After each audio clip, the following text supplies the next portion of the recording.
Thank you all. This is the 13th annual Isaac Asimov panel debate. I'm your host and moderator this evening, Neil deGrasse Tyson. I'm the Frederick P. Rose Director of the Hayden Planetarium, where I also serve as an astrophysicist with the American Museum of Natural History. Thank you all for coming this evening. For the first time, this event this evening will be live streamed on the internet. See, so you could have stayed home, you see? We waited to now to tell you that, see? Sorry about that. Isaac Asimov, the name is no stranger to any of us, certainly no stranger to anyone seated here tonight. He was a polymath, perhaps one of the last of his kind. Maybe Gardner was another one who just was really great at a lot of things and bringing it to the public, and he was smart and ambitious. And Isaac Asimov was a native New Yorker, did much of the research for his 500-plus books that he's written, sourced from the research libraries here at the American Museum of Natural History. And when he died in the 1990s, we wanted to find a fitting tribute to him. There are a lot of ways you could possibly raise funds and commit them, but one we figured to have his name live on would be to celebrate his life and his science advocacy with this panel debate. Like I said, it's in our 13th year, and I just want to publicly thank the Isaac Asimov's family and friends who started the original fund to make this possible. If you join me in thanking them.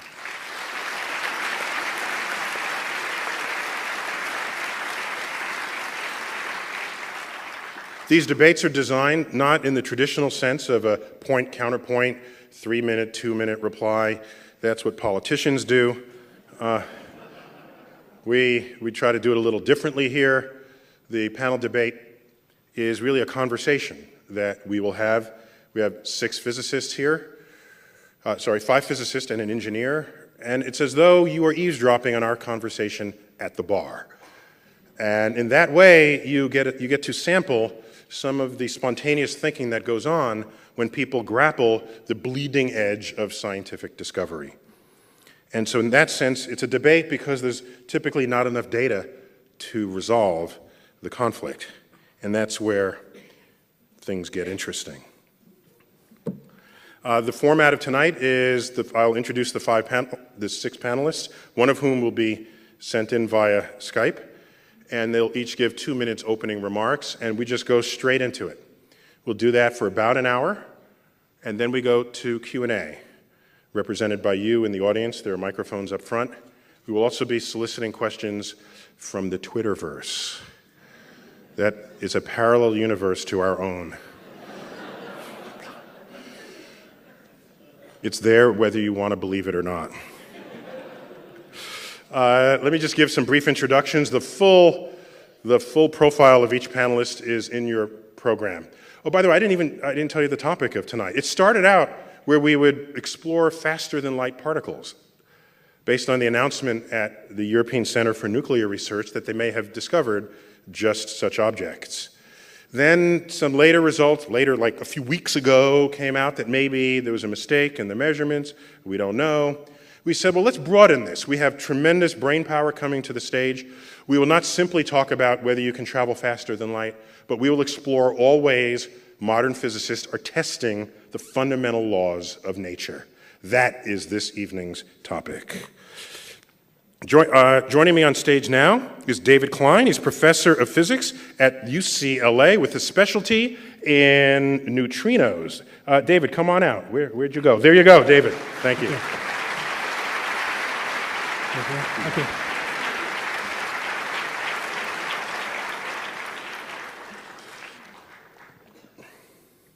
We have, coming over Skype, we have John Guidice, if I pronounce his name correctly. He should be sliding onto our monitor. There he goes. Oh, there we go. John Guidice. Thank you, Neil. Okay. He's a theoretical particle physicist at the Center for European Nuclear Research. And We will be chatting with him about the experiments being conducted there. Next is Sheldon Glashow. Shelley, come on out. Professor of Theoretical Physics, Boston University. Shelley. Hi. Oh, did I say he has a Nobel Prize in Physics? I forgot to mention that, I'm sorry. But that's not even the most impressive part of Shelley's resume. He's a graduate of the Bronx High School of Science. So.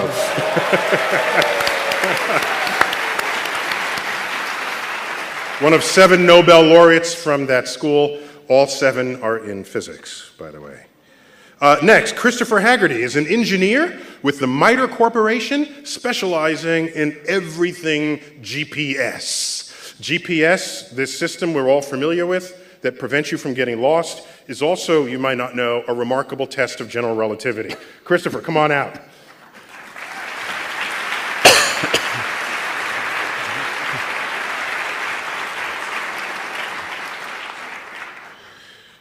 Next, we have a senior researcher at the Italian Nuclear Physics Institute, and it's a member of the OPERA collaboration at the, where are we here? At the Gran Sasso Laboratory.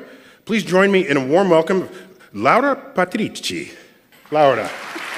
No, I keep trying to get the name right,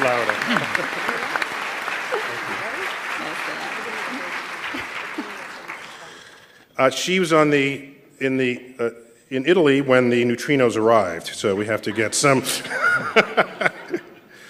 Did I leave someone out? Who did I leave out? Oh, there she goes. Thank you. Thank you. And last among our 5 here, and certainly not least, is Gabriela Gonzalez. She's professor of physics and astronomy at Louisiana State University, which is the academic home of one of the most advanced observatories of gravitational waves ever conceived. Let's give a warm welcome to Gabriela. Gabriela.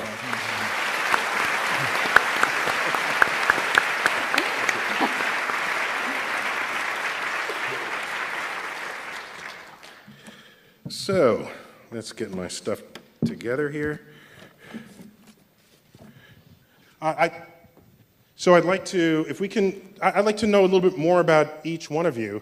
So why don't we start at the far end? David, just tell us what drives you in the day. Spend a couple of minutes doing that, and then we'll get into our beer talk. My microphone's on? Okay. Yeah. So I study neutrino physics. Actually, there was a picture up here of the detector I used, but it's gone now. And neutrinos were thought at one point never to be detectable. They were invented in 1933 by Wolfgang Pauli. They were discovered in 1957 by Professor Reines. So I've devoted much of my life into studying high-energy neutrinos, low-energy neutrinos. And in particular, tonight I'll be talking a little later about looking for neutrinos faster than the speed of light with a counter detector to opera. But anyway, neutrinos fascinate me, and I hope they will fascinate you. Thank you. Thank you. There. John Giudice, welcome to New York. At least your avatar is here in New York. If you can tell us just how you plug into the world of physics. Sure. I apologize for my last-minute problem and not for being able to be physically there, but I'm very glad to be at least virtually there. After all, I am a theoretical physicist, so I don't care too much about actual reality. Also, it's an interesting experience because it's the first time in my life that I wear a jacket, tie, together with pajama pants and slippers. I'm a theoretical particle physicist. So you're in your underwear now, is what you're telling us. No, pajama pants, I said. I'm very glad that theoretical physics exists and is supported by society, because I'm not a very practical person, and probably there's not much else I could have done in life. Okay. I was educated in Italy, then I had the privilege to do research in your country. I worked at Fermilab near Chicago and at the University of Texas at Austin. And these were fundamental years for my research because they really shaped my vision of particle physics. And then finally I moved to the European laboratory of CERN. And how can I describe CERN? I think that if God were a particle physicist and if he had to create heaven, then he would build something very similar to CERN. So, very privileged to work in such an intellectually stimulating environment. Okay, excellent. Well, thank you. Thank you for those opening remarks. Shelley, what do you got? It's your third time, I think, on the stage here. Third time here, yes. Yes. Look, I agree with the previous speakers, and neutrinos are my favorite particles, too. But we're here, I think, to talk a little bit about relativity as well.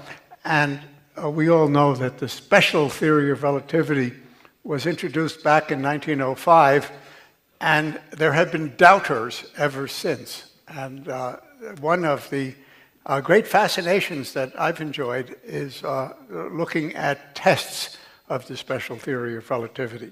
And let me just recall that 15 years ago or so, in the late 1990s, my dear departed friend Sidney Coleman and I got into the game as theoretical physicists to see what we could say about tests of the special theory. There had already been all sorts of experimental tests. There was an atomic physics experiment that was sensitive to 21 or 22 decimal places, done by some experimenters at the University of Washington, as I recall. Could we, as theorists, do better? It seemed an absurd question, but we did, because we realized that if, for example, particles traveled faster than the speed of light, then there would be consequences. Processes that would ordinarily be forbidden become allowed, and processes that are ordinarily allowed can become forbidden. And on that basis, we were very proud of ourselves. We did an experiment. We said, people have seen protons, cosmic ray protons of such large energies that they couldn't have had these energies if relativity were violated. And we put a limit on the possible superluminality of protons of 10 to the minus 23. I mean, that's an absurdly small number. And yes, even theorists can do experiments. Okay. Thank you. And that's not even what you got the Nobel Prize for. Well, no. Yeah. To be honest, that had to do with something I did as a mere infant back in 1961, a long time ago, when one of my first papers written after I graduated, got my PhD from Harvard University, where, by the way, I also taught there for 35 years. Gave up because 35 years is enough to teach at any place. Yeah, so I got my PhD and then ran off to Copenhagen. That's a story in itself, but we'll skip that for the while. Okay. And that's where I wrote the paper that won the Nobel Prize. Excellent. Christopher, what does it mean? This is your opening remarks, but you're not from an academic setting. You're in a sort of a MITRE corporation. If in your comments, opening remarks, you just tell us what that is, because I think many of us might be unfamiliar. Yeah, MITRE Corporation is a private company that manages 5 federally funded research and development centers. I am an electrical engineer. I am live here in New York because I like things that are real. I absolutely hated my modern physics class in college and never wanted anything to do with that voodoo stuff. Although I'll have to say, I've been working for the past 20 years on GPS, and I've grown to like modern physics a lot more because it is used. Both general and special relativity are very important to the operation of GPS today, and you can see it with your own eyes. If you don't apply the corrections that Einstein derived for us, it doesn't work anymore, and I like that much better than seeing cubes from the side or whatever my textbook talked about. So that's why I'm here. Okay, thank you. Laura. Well, first of all, I would like to say that I'm very happy to be here and honored for being here. Thank you so much for inviting me. I'm from Italy, as you can easily guess from my accent. And I started my career, professional career, as a physicist in the so-called astroparticle physics, which is a quite new field. it dates back to the 1985, something like this. And it's a field in connection between particle physics and astrophysics, because there is a strong connection, and neutrinos are a link between those two. But anyhow, I didn't start with neutrinos. Actually, I started with magnetic monopoles. With an experiment at Gran Sasso. You will hear about Gran Sasso later on a lot, I think,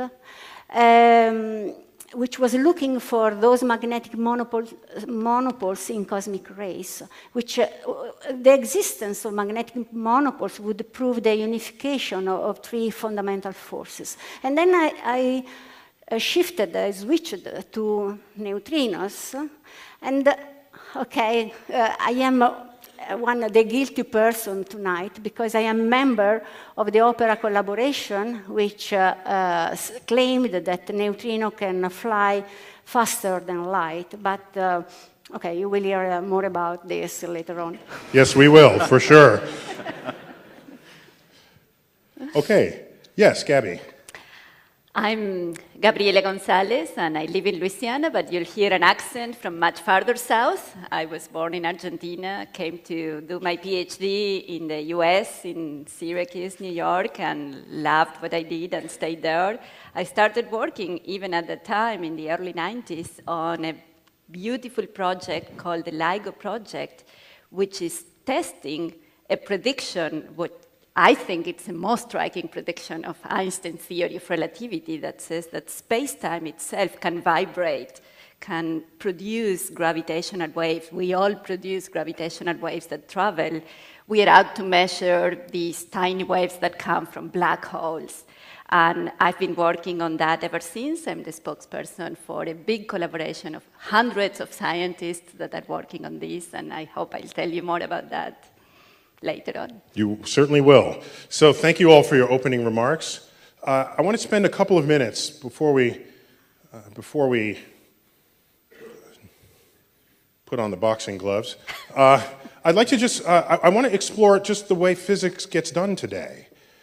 We have a couple of you who were part of the CERN collaboration. So CERN is how you pronounce the word, which I think in French, that's the sequence of words, but in English, it's the European Center for Nuclear Research. You swap some letters back and forth and you get CERN. And that's where you have the Large Hadron Collider. And so, David, just so I go back to you, this is, can you tell me just something about this Large Hadron Collider relative to previous colliders? Just what is it and what is it doing for us? Okay, the American, it's still on. No, it's not. We got the mic there? And let's see. It's drooping a little bit. Is it going? Try again. Can you hear me now? All right, take that. Okay. I can't interrupt you. See? Okay, good. I can speak for a long time. I worked at CERN for a long time, and we tried here in America to develop our own You're on now. very large machine called the Superconducting Supercollider, which was going to be in Texas. A series of very unfortunate events led this machine to be canceled. So CERN, which was then directed by my colleague... Wait, just to clarify, you're describing a particle accelerator that was proposed in the United States that got canceled. And so stranding an entire generation of particle physicists here in America. Now we understand that that may have been a tragic mistake, because at the Large Hadron Collider, which is 27 kilometers in circumference, we are hoping to see some particles which are called supersymmetric. You may have heard of this before. They seem to be, at this moment, outside the range of the energy. Now, we do think we've seen the Higgs boson. Maybe we can say more about that later. But the energy range of the SSC might have been ideal, but now many scientists in the world, even people from Iran, Vietnam, it's just an incredible array of scientists who work in this Large Hadron Collider. I in particular work on the compact muon solenoid. There's 6 professors at UCLA that I work with, and we have our own duties for the hardware. So basically, the Large Hadron Collider has now become the world machine, but we're still hoping in the future we're going to be able to build something comparable to that in the United States. So for the time being, we're hoping there'll be major discoveries there, but the only one on the horizon at this moment is the Higgs boson. John, at CERN, how many different countries are involved there, just to get a sense of this? Right. So the member states are about 20, but in the LHC experiments, a lot more countries are represented. Essentially, I would say almost all countries in the world, of all continents. I mean, hundreds of countries. It is really a truly international endeavor. And that's a nice thing. You know, when I was saying that CERN is heaven, there's much more than physics involved. It is really the idea that science brings people together, joins nations. CERN was born, was funded soon after the war. And as you can imagine... But this is America, so you have to be specific about which war you're talking about. Funded after the war. Please specify. It's the only one that is in my view as an Italian. Second World War. That's the Second World War, and as you can imagine, Europe was divided and also was destroyed, did not have the resources to fund fundamental research. So at that point was a special political endeavor to bring together nations that were just fighting a few years earlier. And science was this vehicle to bring people together and also to start something new, to bring back from the United States many of the scientists that had to leave and starting in the ashes of destroyed Europe something new. And I think that mission was really a success. And now we see that CERN is expanding even beyond the borders of Europe, and it's truly the biggest and most international center for science at the moment.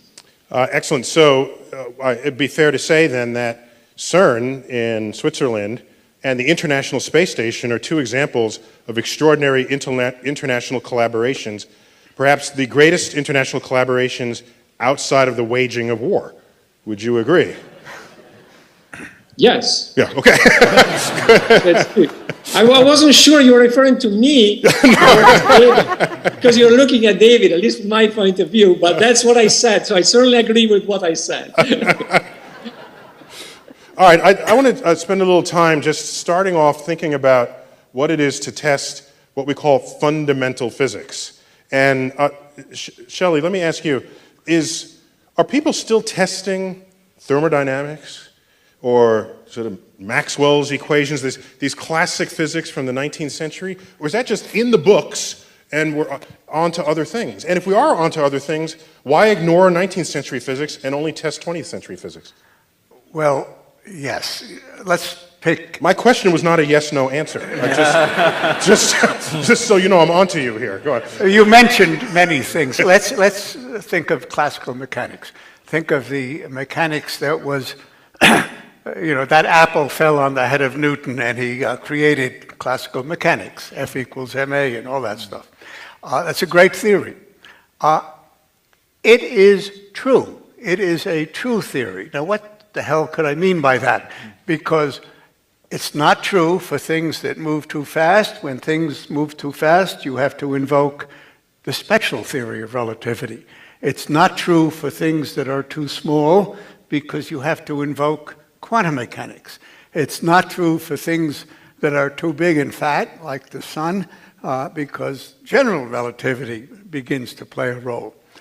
So why do I say classical mechanics has proven to be true? Because we have mapped out its envelope of validity. We know exactly where it applies and where it doesn't apply. And I think this is, in a sense, the modern definition of truth in physics. We have quantum mechanics. We know, to a certain extent, its boundaries. We know Maxwell's equations. We know that it falls apart under certain circumstances where light behaves as particles. We know the boundaries of Okay, that's an important distinction. Physics. So when you conduct experiments to test these theories, you're not testing them within the realm where you're pretty sure it falls within the boundaries. You're designing tests at the boundaries. At and beyond. At and beyond. Exactly. At and beyond the boundaries. Gabby, you are at and beyond the boundary of Einstein's general theory of relativity. A reminder, and correct me if I'm wrong, allow me to make this generalization, that special relativity of Einstein, 1905, was his extension of Newtonian mechanics, motion, essentially, and then general relativity was Einstein's extension of Newtonian gravity. Is that a fair way to think about it? Exactly. Okay, good, good. That was a very grumpy yes, but I'll take it. Okay, but yeah, all right, you've got to say that. All right. So Einstein is looking pretty good every time I've ever looked at it. Yet somehow you have some doubt, apparently because you're involved in a very expensive experiment to test it. So let me ask you: are you testing it because you think he could be wrong, or are you testing it because you're trying to show him to be right? I'm very convinced that Einstein was right. Okay. We are testing it because we are measuring this prediction that has never been measured before. Einstein's theory in one of the most straightforward predictions is that masses, they attract each other not because there is a force, like Newton said, but because they distort space-time and then they fall into each other's space warps. And it is those space-time ripples that we are trying to measure, which are very, very tiny, and that's why they haven't been measured before. Okay, so what's an example of what will ripple space-time on a level that you'll be able to measure? We are measuring things. Wait. We're all rippling space-time here, aren't we? We are, yes. Okay. We are all waving Okay, space-time but you're not around measuring that. because it's too tiny to measure. And that was Einstein's prediction. Einstein said that these things would never be measured because Okay. they were too well, small. what did Einstein know? Gosh. Okay. What did he know? He didn't know what technology we could have. All right, so We used his theory to calculate how big this was. And what his theory says is that these gravitational waves are coming to Earth maybe once every year or so, changing the distance between the Earth and the Sun by an atomic diameter. Whoa. Wait. Okay. Okay, so wait, back up. So these ripples you're trying to measure is like tiny. a wave through the fabric of space and time. And when you have a wave, it sort of distorts, it's like the fabric shrinking or expanding, That's right. I guess. Okay. Exactly. So in the 93 million mile, this is America, so it's miles, sorry. Okay, 150,000 a million kilometers, yes, okay. A parsec. So that distance from Earth to the Sun changes by the diameter of an atom from that wave, and you're going to measure that. We are actually going to measure on a much, much smaller scale, Okay. which is still very big. It's 2.5 mile scale. So we have these huge observatories. 2.5 miles is much smaller than 93 million miles. It is a lot smaller. So you're looking for and a it's still shift- very expensive. But You're looking for shifts much smaller than the diameter of an atom. that's right. We are looking for shifts that are smaller than a proton, a part in 10,000 of a proton diameter. Okay, then you woke up, and then you said, okay. The most exciting thing is that we have measured already a part in 1,000. I mean, Of a proton if diameter. a wave came at a part in 1,000, you would have seen it. Yes. But and none- it didn't come yet. Okay, but that hasn't happened. It hasn't happened And yet. you're after a part in 10,000. 10,000. Okay, factor of 10. Okay, we'll get back to you on that. Okay. Miter dude.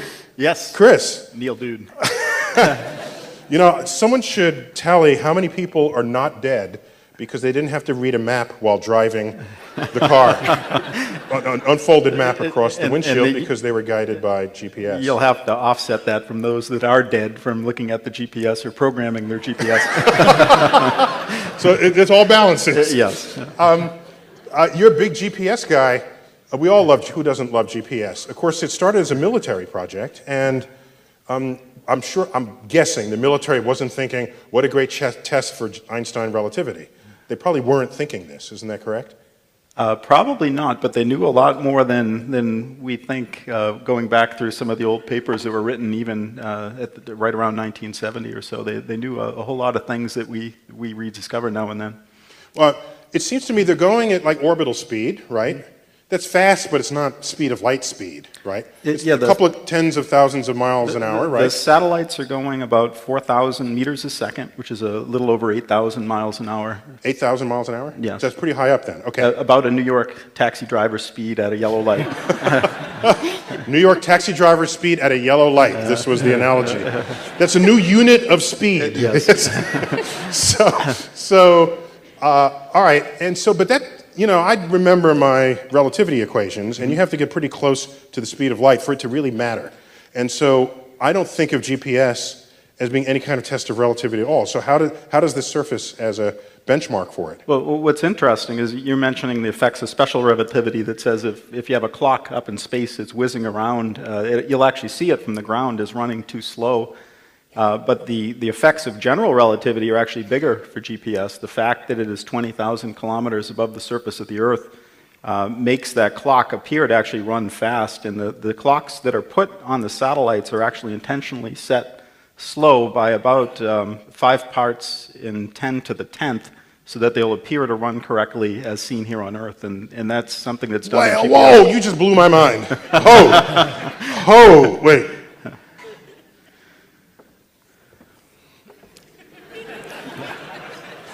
Did you just say that the clocks on the GPS are intentionally designed to run at a general relativistically slower rate, just so that when we observe them from Earth in a deeper gravitational setting, they will look accurate to us? Not just general, it's actually the combined effects of general and special, but general relativity has about 6 times greater effect than special relativity. Special would make them appear to run slow, general would make them appear to run fast, and general's bigger, and the net effect needs to be compensated within the system. And not only that... Okay, just to remind people, okay, yeah. That's enough. My mind is blown. I'm done. Good night, everyone. Let's go for an explosion here then. But the interesting part is the satellites aren't perfectly in a circular orbit, so that there are imperfections there where they are slowly going up higher sometimes and going lower sometimes, which means the speed isn't constant and the gravitational effects aren't constant, and the user equipment actually compensates for that, taking the ellipticity, the non-circular nature of the orbit into account in every piece of equipment that's out there, including probably the stuff in your phone. So it's one thing to be high, low, and in a lesser part of Earth's gravitational field. Mm-hmm. All right, so now that means they'll run a little, get this right, faster, because as you're deeper in a gravitational well, your time slows down from general relativity. Yeah, okay. So now these orbits are not in perfect circles. Mm-hmm. When you're not in a perfect circle, sometimes you're close, sometimes you're far, and that difference is measured. That difference is compensated in virtually every GPS receiver that's out there. If you didn't, you wouldn't get the several meters accuracy you'd get about 10, 20 meters accuracy. So that's because what you're saying is, not to put words in your mouth, but just so I understand it, that the time precision translates into location precision on Earth. Correct. Yeah, the GPS is an arranging system. It's measuring the transit time of signals from the satellite down to the user on the ground. All right, so if you did not correct for general relativity, and I'm here, where's the satellite going to tell me I'm standing? If you let the clock run on the satellite for 1 day without compensating it, the clock would be in error by 38 microseconds or so, which would be about 11-kilometer ranging error after the 11 kilometers? Of one range measurement, and your position would be off by something commensurate with that. Yeah. I can't even continue. Hey, Neil, can I translate the previous discussion into English? Okay, go ahead. Go ahead. So now we can find another way to blow my mind. Okay, go ahead, Shelley. No, yes. Not at all. If we did not have Einstein's general theory of relativity, well, it could have been somebody else's general theory of relativity, but if we didn't have the theory of general relativity, we would not have GPS. It's as simple as that. Okay, I mean, this is, all right, so can I add one thing? Yes, please. Yes. To this, then if one wonders what's the use, again, of studying things so academic like relativity, like Einstein was doing, what's the use of that, the practical use of this? Then you may discover later on, very long time after. So the In point 1916, surely no one was saying, this is some practical stuff, Albert. is, yeah, Right, that's probably Yeah. was not what he was hearing in the yeah, coffee lounge. Yeah, in fact. My favorite equation of Einstein's, just while we're on the subject, is when he derived the stimulated emission of radiation, his famous Einstein A and B coefficients is what they're called. We study that in astrophysics, and that's the equation that enables the construction of lasers. And so Einstein, at the time he wrote that, was not saying, barcodes, yes, this is how I will, this is where this will land. You know, I'm thinking, but it's an appeal for basic research is what you have here. So can you flip this question around and ask, rather than pre-compensate the satellites for general relativity, can we use GPS to test the limits of relativity? Or are you so within the zone that Shelley just described that you're not going to land, you're not good for that? Yeah, in some ways, you can use it to measure relativity. In fact, before the first GPS satellite was launched, there were a series of experimental satellites, navigation technology satellites they were called, NTS-1 and NTS-2. And the engineers at the time weren't all believers in that relativistic corrections would need to be applied, so they actually had a switch on the satellite where they could turn it on or off. But they actually ran it with the clock running at the right rate, factory set on ground, and they ran it and measured the offset, and it was consistent with what you'd predict using special and general relativity, and that sold the engineers anyhow. So the engineers didn't believe Einstein? Not all of them. In fact, I believed Einstein until tonight, until we went up into your reading room upstairs, and I saw Einstein in a light I had never seen him before. What is Einstein wearing in your office up there? Oh, in our research library up in astrophysics, there's a bust of Einstein, and he's wearing New York Yankees So I don't hat. know about him. He's from Boston too, but I'm a Red Sox fan, so I don't know. I'm starting to doubt this all. Red Sox fan, wrong place to say that, let me tell you. We do get to leave through a different exit, don't we? I'm just saying. Where's all my stuff here? So I'm impressed by this, and so this continues. So it was a few months ago, we learned of how many months ago, that there's the possibility? 6 months ago, thank you. How'd you know where I was coming here? So, 6 months ago, we learned of the possibility. No, it was longer ago, where we learned that maybe the neutrino, one of the fundamental particles of nature, may have been misbehaving. That is not following what we'd expect it to do. In particular, there was a claim that it was traveling faster than light. John, could you just update us on the original papers that led to that? Yes, so on the 23rd of September, there was this big announcement from the Opera collaboration. And Opera is an acronym, and please tell me what each of those letters stand for. I think Laura can tell you. Oh, okay. He doesn't know. Yes, actually, we're going to get back to her, so I'll save it for her. Please continue. Okay. All right. I know what opera means in Italian, and I think most of people know, but actually don't know what the acronym means. Mm-hmm. So on the 23rd of September, there was this result, and of course, at that point, many theoretical physicists were startled as soon as they heard about this result, and immediately they tried to make sense of it. So for several months, many physicists worked very hard to understand if it is possible to modify the properties of neutrinos or the properties of space-time to reconcile the opera result with our knowledge of special relativity.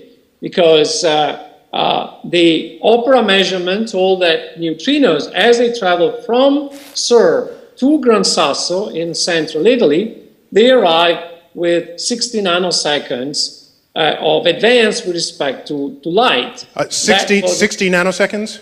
60 nanoseconds, maybe it may seem not a lot, but it's 60 billionths of a second.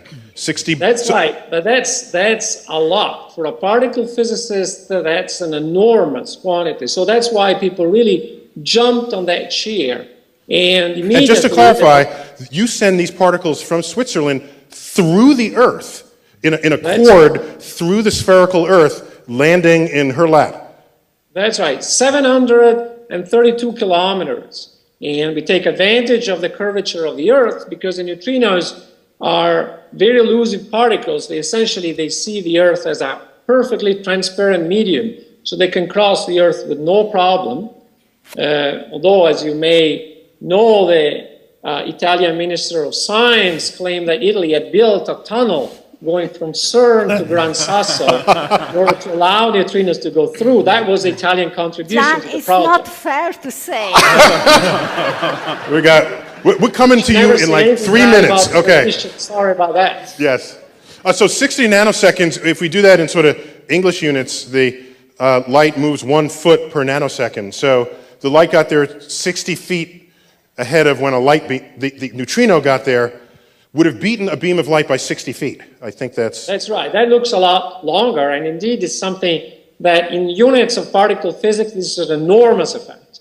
Much big, billions of times bigger than anybody could have guessed from the fact that maybe relativity, when it enters the quantum regime, should be modified. So immediately many of us try to make sense of this result and see what was the meaning, because that's part of our job as theorists. But at the end, I would say after a few months, there was a general consensus that this reconciliation seemed really nearly impossible. I would say that there was only one plausible theoretical explanation that I heard about this result. And as you know, the neutrinos traveled from CERN in Switzerland to the Gran Sasso laboratory in central Italy. And the explanation goes as follows. When the neutrinos are produced in Switzerland, they travel at the speed of light. But then, as soon as they pass the border and enter Italy, they no longer respect rules and speed limits. Okay. That to tell you what really was the status of theory. At that point, really the general consensus among theorists about this inexplicability of the opera result. And this came earlier than the statement of the 22nd of February by opera announcing the experimental problems. So I think that this story has a good moral for theoretical physics, because yes, we are eager to chew on every bone that experimentalists throw at us, but we don't swallow anything. Especially not the chicken bones. You don't want to smell it. So, Laura, so he sends the signal from CERN. You receive the signal in Italy. And now these are misbehaved neutrinos. So either Einstein is wrong, they did something... It's not correct to say misbehavior. Misbehavior. I mean, if it... Surprising behavior. Okay. Okay. So either Einstein is wrong, yeah. They messed up on their end, or you messed up on your end. Or all of the above. So where do you... John already anticipated that the result has to be corrected, that we found faults in our equipment. It was quite a surprise because we had retested many times all the different parts. It is a quite complicated experiment that of measuring the neutrino velocity. So it had been checked, but eventually we discovered that there was something very, let's say, stupid, that apparently was not put in the proper way. It was a so-called faulty connection. It's not so simple as this, somewhat more complicated, but we can summarize like this: a faulty connection. But it's not so simple as this. And well, I cannot say which is we found two different effects. One which goes into the direction of making neutrino slower than they appeared at the first time, and another effect which makes their velocity to increase. So the combination of these two effects very likely will cancel the anticipation that had been measured.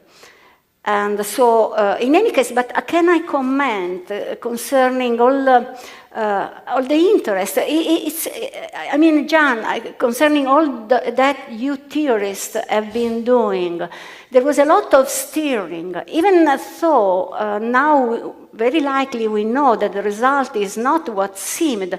It stirred a lot of interest, a lot of discussion, a lot of reconsideration of so-called facts. And this is perhaps the gift, the unwanted gift that at the end, eventually, opera has done to the community. And tell me what the opera stands for? Oscillation project with tracking apparatus. And then you have to ask me why. Why?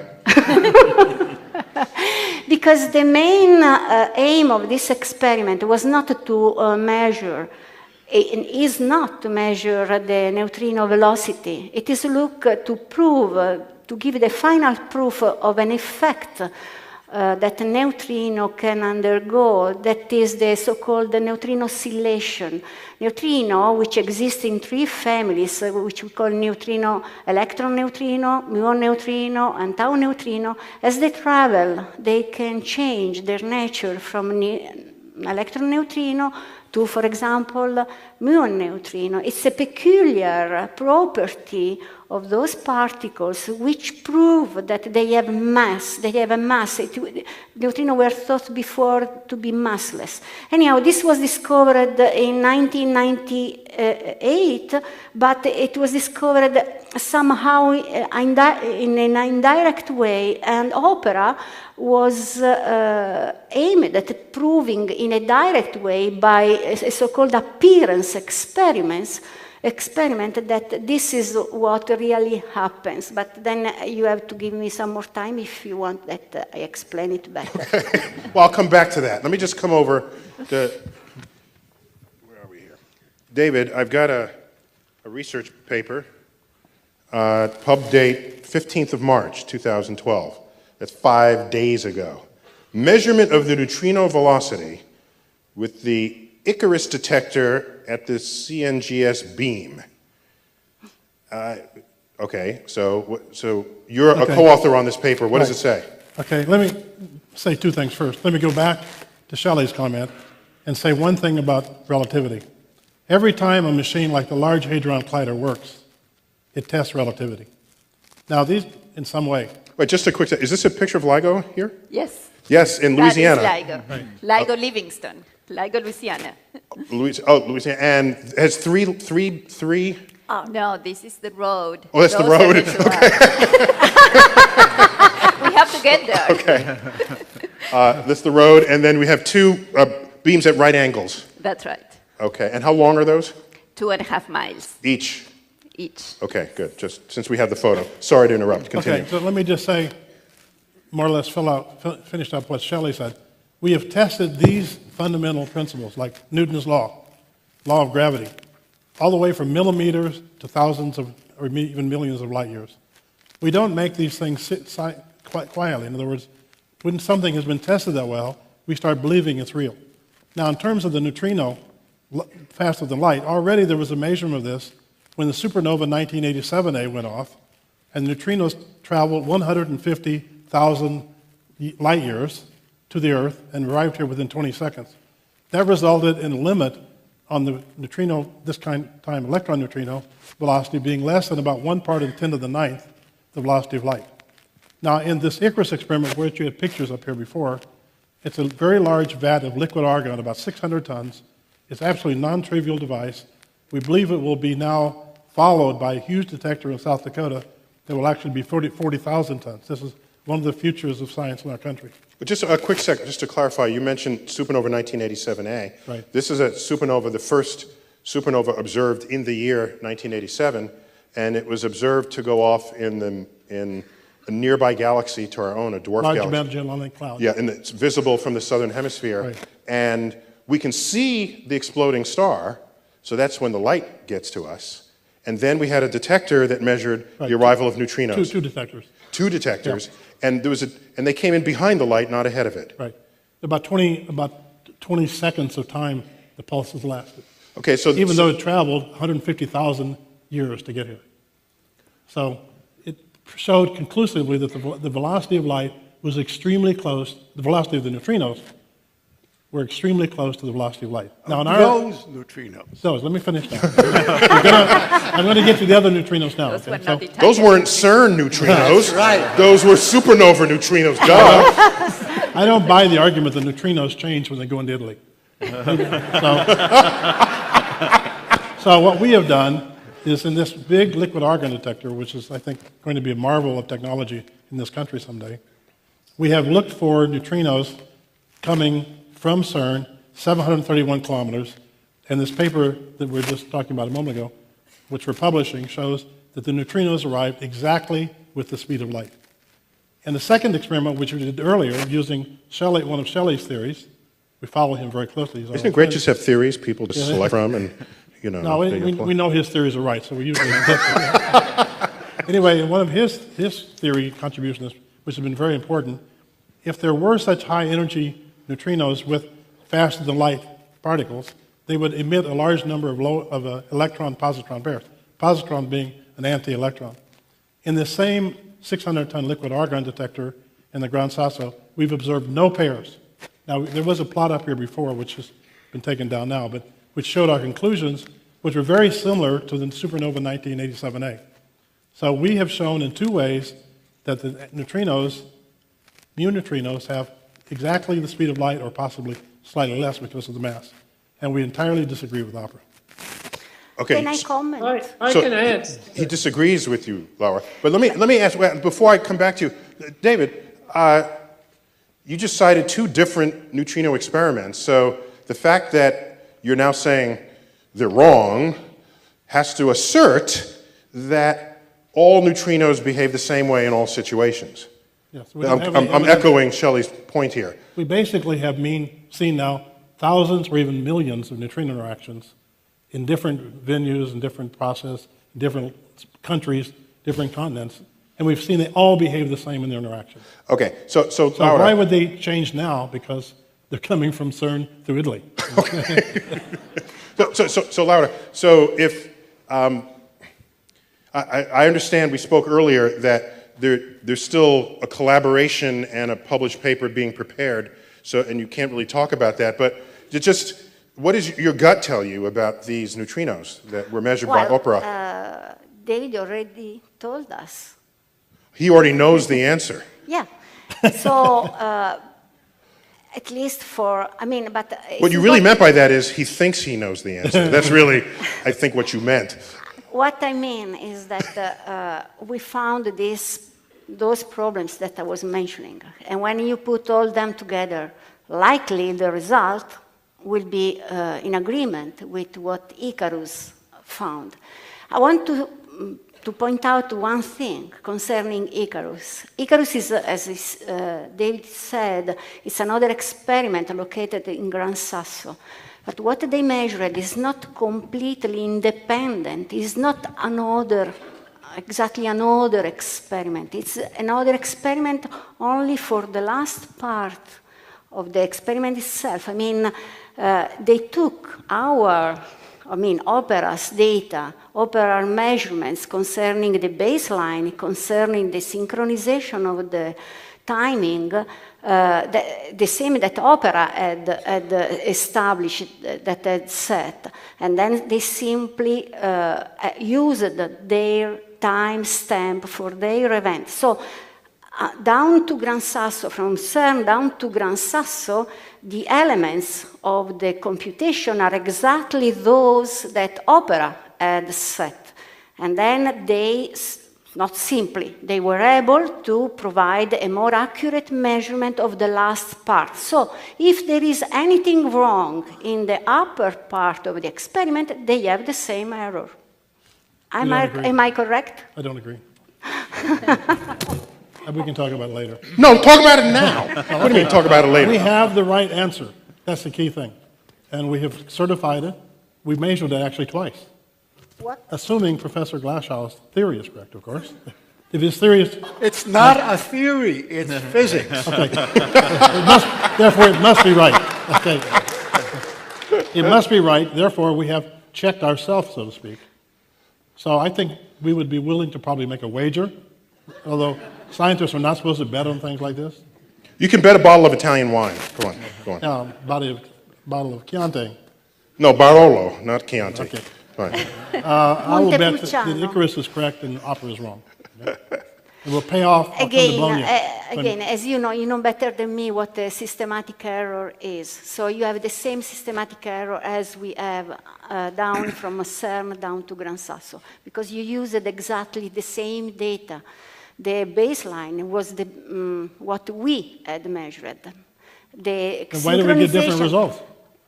Oh, this is physics. You have to test even this, no? Isn't it? Okay, well, So, if I understand correctly, the timings that were invoked here to assert that we had these neutrinos behaving differently were measured by GPS satellites.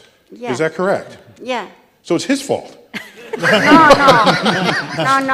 In fact, when we got this anomaly, for sure, it didn't represent any I mean, it was not that Einstein was wrong, exactly because we were using Einstein or anyhow relativity to do the experiment itself. If it was true, if the result was true, it simply means that you had to, as John Giudice said, to invent a way to reconciliate, to put all things together. It was not that you were disproving Einstein. Also, in the newspaper, it was put like this. Yes, that was opera was disproving. It's not like that, and we didn't say like that. We didn't say this. That's the press. Neil, can I say something? Yeah, John, yes. Because now it looks like maybe to people that this was just the point was measuring some properties of neutrinos.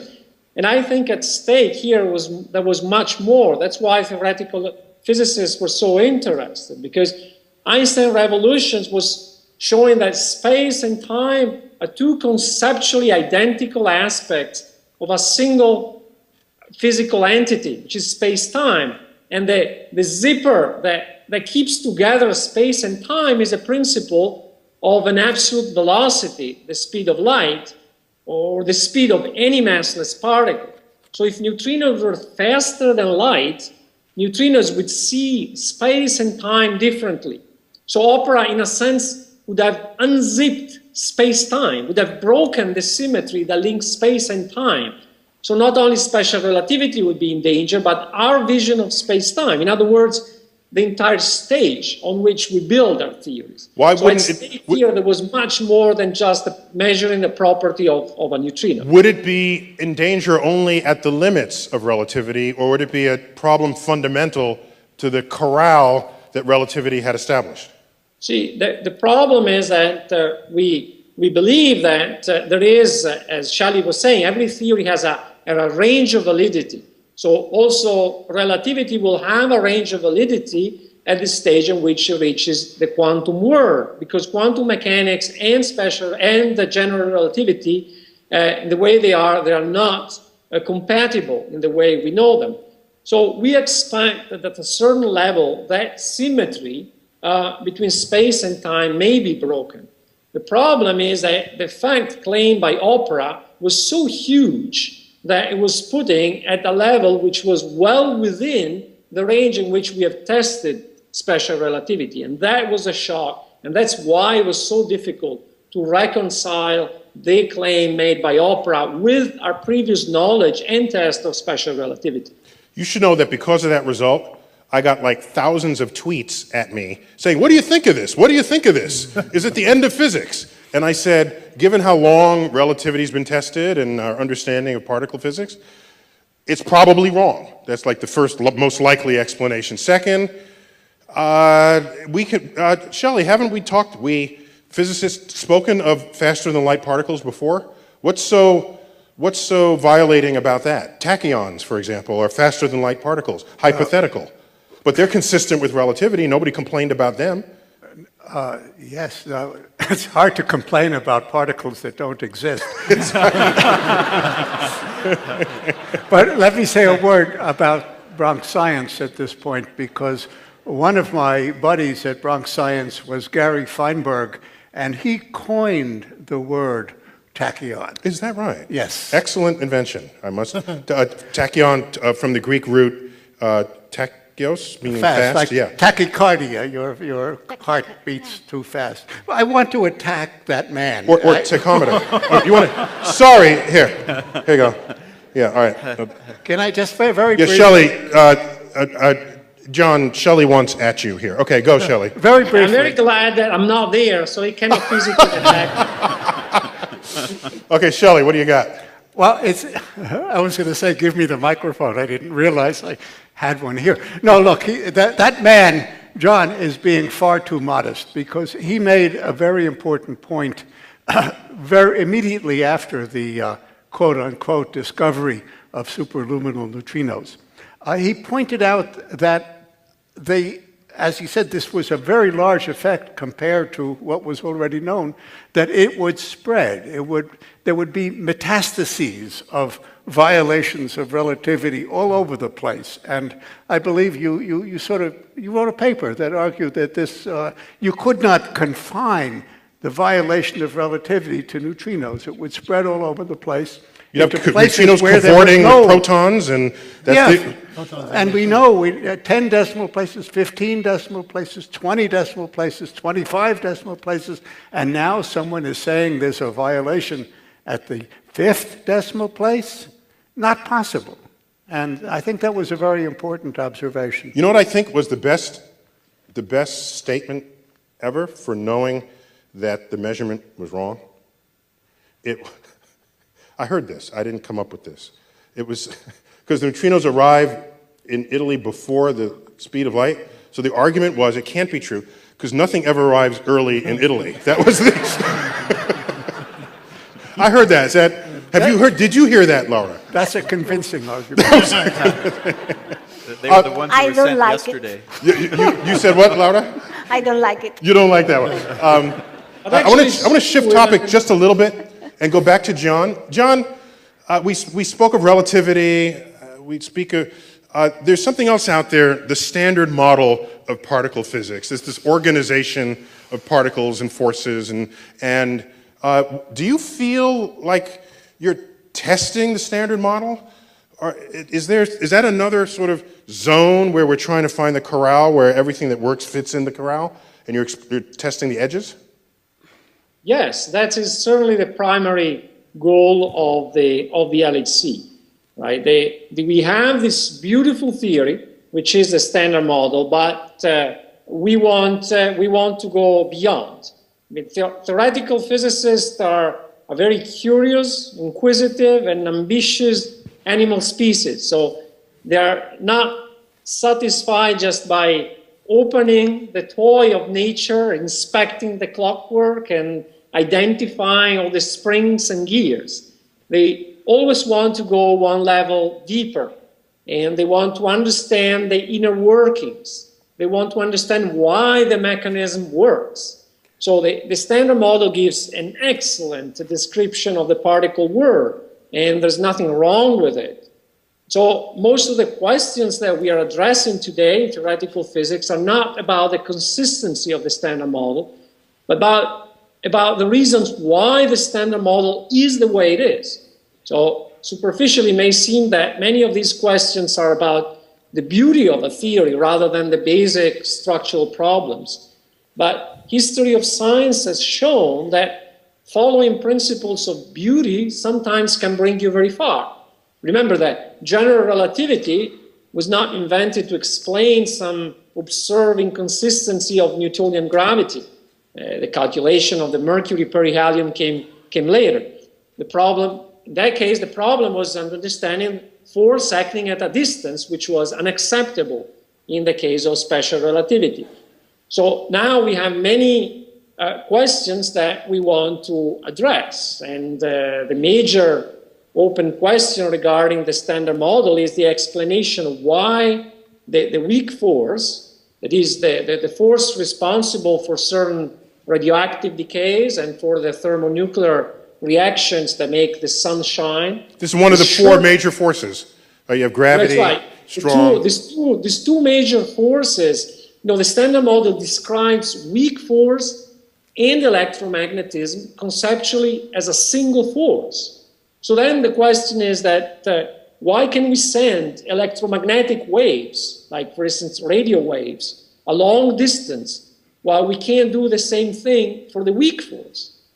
And we think we know the answer to this question, and the answer is the Higgs boson, which is the particle that is actively searched for at the LHC. The Higgs boson. That's what we've seen some news reports on, that maybe it was detected.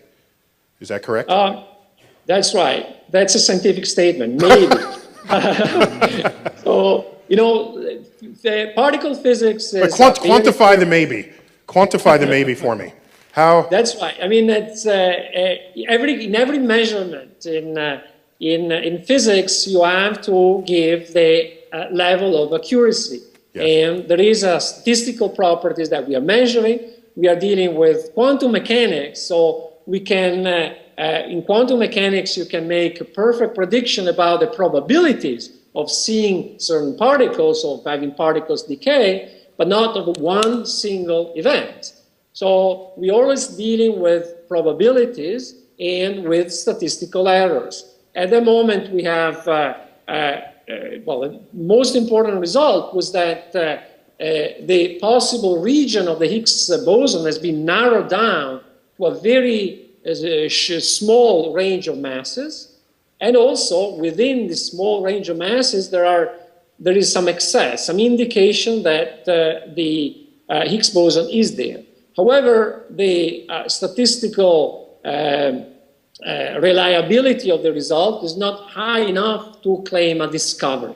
We'll have to wait. Okay, so that's the 4-minute explanation of the word maybe. That's what you have there. Okay. Just I also should say that the LHC is working very well, and we expect that by the summer that maybe will disappear and we'll have a yes or a no. Okay, Gabby, and we have to start winding down because I want to go to question and answer from the audience. We were speaking earlier. Apparently LIGO is the only experiment that touches all the force regimes of nature. Could you just briefly tell me how that's so? Well, we are after gravitational effects, but the And the standard model doesn't include gravity, right? There's no gravity in the standard model of particle physics. Okay, so go. There's just blank stares over there. It means no to them. That's the physicist no. Yeah, it's not there. Okay, sorry. It's not there. Can't help you. Go on. Wait, no, there's a good reason. I mean, particles interact with force that vastly exceed that of gravity between the same particles. So it's just kind of irrelevant, right? Gravity is not irrelevant because it kind of keeps our feet to the ground. But it's irrelevant to your standard model. It's irrelevant to particles as far as we can see, but string theorists would disagree. But fortunately, there are none here. Okay. So tell me, it's gravity, right? So gravity That's a force. is one of the 4 forces. It's the weakest of all forces, and that's why particle physicists think it's irrelevant, because it is irrelevant for most purposes. But it's very strong near very compact objects, like neutron stars and black holes, and that's the gravity we'll be measuring. So we'll be measuring these effects of gravity that have never been seen before, of black holes about to colliding and forming a larger black hole, neutron stars, on which there's a lot of particle physics and standard model being used, colliding and forming a singularity of space-time in a black hole. That's what we are measuring, and that's what I think will give us a clue of not just about gravity, but about nature, all of nature. So fluency in physics matters here in all these regimes. Oh, it does, presumably. Certainly, yes. And Laura, just before we go to questions from the audience, let me ask you, what's in the future of the OPERA experiment? Well, as I said before, our goal is to prove the neutrino oscillations. Nu-mu, so-called nu-mu to nu-tau neutrino oscillation. So this is our goal. 3 species of neutrinos, and they just switch back and forth among themselves for mysterious reasons. Okay, not mysterious reasons. Mysterious it's to quantum me. mechanics. I heard it once described, someone someone throws you a basketball and then you catch a football. That would be a ball-changing species midway. Football's a her is soccer. Soccer ball. Soccer, okay. Yes, if you like. Okay, so continue, yes. And so we are planning to complete it. We already detected one event, one so-called tau candidate event. We expect to find a few more before the end of the experiment, something like 5, 6 particles. And the final run will be this year. And so it's about to start again in March. Okay, no, this week. Am I right, John? Wait, should you be there now? They see the neutrino beam is starting again from CERN to Gran Sasso, and then we shall have 200 days of run, and then we collect the data, and then we analyze it, and it will be done with this. But at the same time, we will repeat again, and not only Opera. There are at least 3 experiments at the Gran Sasso beside Opera and Icarus. There are also LVD and Borexino, which have a new setup to test again, to measure in a really completely independent way, to retest this velocity business. To do it the right, to do it. Yeah, I mean... You did it right. Anyway. So you think that's even necessary because your paper is just so right? No, I think you have to think of Occam's razor in a situation like this. Occam's razor? In the sense it tells us you take the most likely scenario, which has been proven in the past. Now, we've never, of course, looked at muon neutrinos. Well, no, Occam's razor is the simplest explanation. The simplest explanation here is that the velocity of mu neutrinos is the speed of light. We found that for electron neutrinos. We never found any difference between electron neutrinos and muon neutrinos. That doesn't prove it. But if some experiments start showing that you get the right velocity of light, there's an overwhelming likelihood that they're probably right because they're going according to the established tradition. Whereas Opera is going against the established tradition and has found an error in their experiment. So I'm not wanting to pile on to Opera too much here. I'm just saying this has already sort of been the consensus all along. And then we have sort of tested this ourselves. Hopefully other experiments will do the same thing. Okay, let's assume you're completely right. I would say if you are right, the approach that you have about being right is not necessarily good for physics because I remember, well, I've read about cases in the past where people were just sure you didn't have to test it any further because they'd already done the measurement. And someone with some skepticism kept at it. And they kept trying to refine whatever was the results that they'd gotten before, leading to then a new discovery. Maybe that's the rarer of the cases. This happens, but it's very rare. Rare. Because the collected wisdom of the experimentalist and the theorist are a tremendous piece of information that you have going into an experiment. And actually, but it can also bias you, can't it? It's a bias, but it's also how we decide which experiments to work on. An experiment can take a decade or two decades of your life now. So you don't want to go after some wild, crazy idea, where 20 years later you regret you did it. See, many years ago, Cherenkov invented the idea that if a particle travels faster than light, which particles can do if they're traveling through air or water, that they will radiate light. And Cherenkov effect was observed, and Mr. Cherenkov got his Nobel Prize. And the rather trivial thing that Andy Cohn and I did is to notice that if neutrinos were superluminal, if they travel faster than light, then they too would emit radiation. And that radiation has been looked for, you've looked for it, other people have looked for it. It ain't there. And this unambiguously, I believe, beyond a shadow of a doubt, tells me that this charming young lady is absolutely wrong and her experiment is flawed. Neutrinos travel at the speed of light. Can I comment a little bit? Yes, please comment. And then we must go to Q&A. No, what I want to say that... in fact, we'll give you the second to last word. I agree, but the point is not, there is nothing wrong, I think, on being wrong with experiments. We are allowed to be wrong. Because physicists... David, you lost the crowd. Physicists, they can be wrong, but physics is not.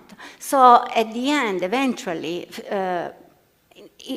we will see what is true, what is not. And even what we know now, it will be perhaps an approximation, perhaps in the future will be discovered as a wrong thing. I mean, I'm not defending the opera result. Actually, I was one which was among the most skeptical inside the collaboration, okay? But we have to, I mean, there is nothing so terrible. The most important thing is to be honest and keep on trying and proving whether or not you are wrong or not. I have a brief comment. No. Okay. So no, sorry. I'll do it anyway. It's one thing to be wrong. I agree, we all have the right to be wrong. I've been wrong myself. But it's another thing to have a big press conference, a big press release from a huge laboratory, which we all depend on, CERN. This is not our fault. Well, it may not be your fault, but it's what happened, okay? So being wrong is our right. But having this sort of information go all around the world, so a lot of young people get the impression that neutrinos travel faster than light, it might be very exciting, but it's probably not true. So. You say that as though to like mess up young people forever. Like, young people heard this newscast. I'm sorry. I don't think it's good to give young people, I teach them all the time, wrong information. Now, I don't say they'll never forget it or they'll have a heart attack or something, but as much as possible, the veracity of science is based on, as much as possible, getting things right. Yeah. That's all I'm saying. A press release is hardly just a little bit wrong. It's all over the world, instantly. The day it came in, my student sent me a message immediately. You know the speed of light for neutrinos is greater than the speed of light. I mean, everybody was saying this. You know, a lot of us never believed it all. I mean, in no disrespect. Shelley didn't, he said already. So I agree you can be wrong, but I don't think it's good to advertise it so heavily. Except that your best evidence that it's wrong only came out in a paper 5 days ago. Now, we had a previous paper, which I told you about 6 months ago. Just checking. It's true. It's true. What's the future of GPS? We're going to... I wanted to drive my car. I just want to, like, read in the front seat. Yeah. So can you do that? And how come we don't have flying cars? I'm going to blame you for all of this. Right. They promised flying cars in the 1960s. They're still not here. They have them in Italy. Oh, I got to stop it there. But thank the panel for this. You can come on up for questions.